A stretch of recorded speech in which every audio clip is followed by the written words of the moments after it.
Can you hear me? Can everyone hear me? Yeah. Okay.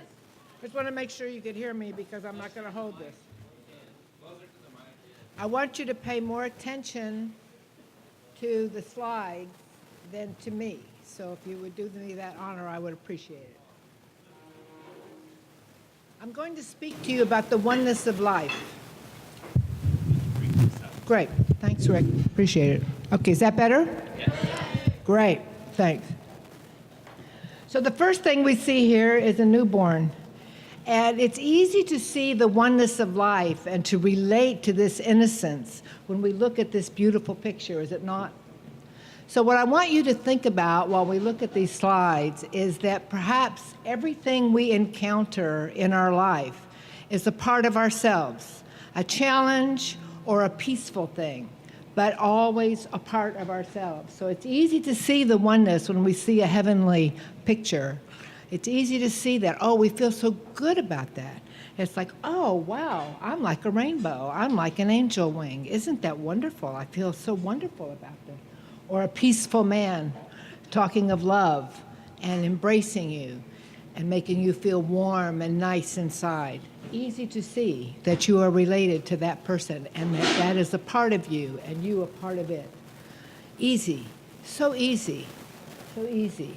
So, but what if, or the peacefulness of a Buddha, how nice to feel that we are part of that peace.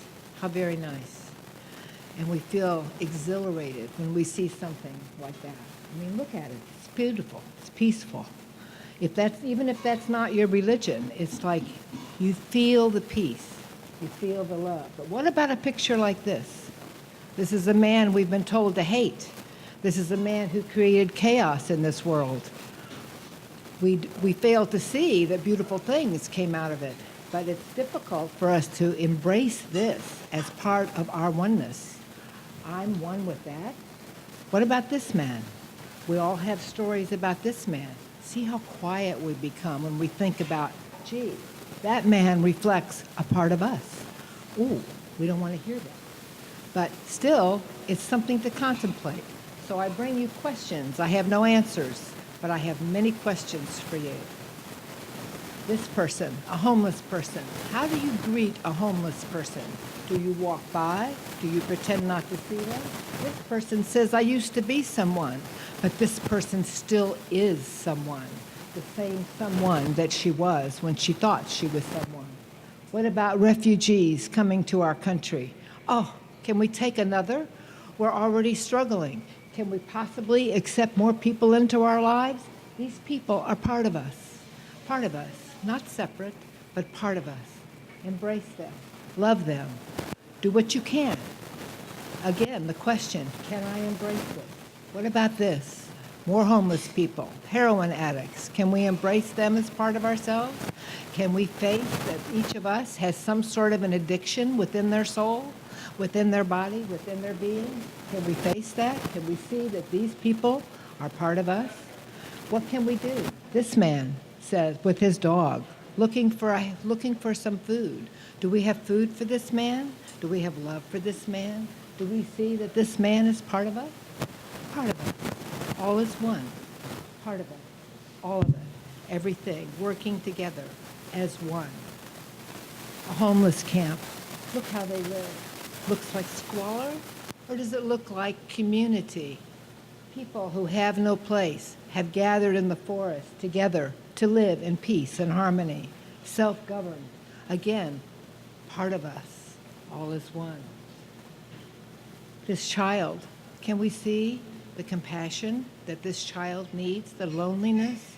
Can we reach inside ourselves and see that there's a part of us that has a loneliness as well? And relate to this child? All is one. This child is one with us. We are one together. I'm not speaking to you. I am sharing with you.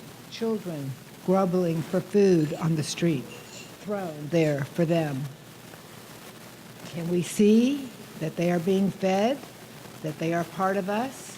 What can we do to be one with these children, seeking food, seeking comfort? Can we relate to the rage that this man chose? Can we know that part of the oneness also includes rage, that we each have it living within inside us? We may not want to face it, but it's something to contemplate. Rage. We all have it. We all share it. We want to be careful not to push it onto someone else. Another child, lonely, separated from parents. Where am I? What can I do? Is there compassion for me? Can you see me? See me, see me, feel me, help me. This man says, I used to be your neighbor, like the lady before. I used to be someone. This man still is my neighbor. Is he yours? Can you help him? Can you give him a morsel of food? Can you share from your plenty for this man who does not think he's your neighbor anymore? Can we have love and compassion for this man?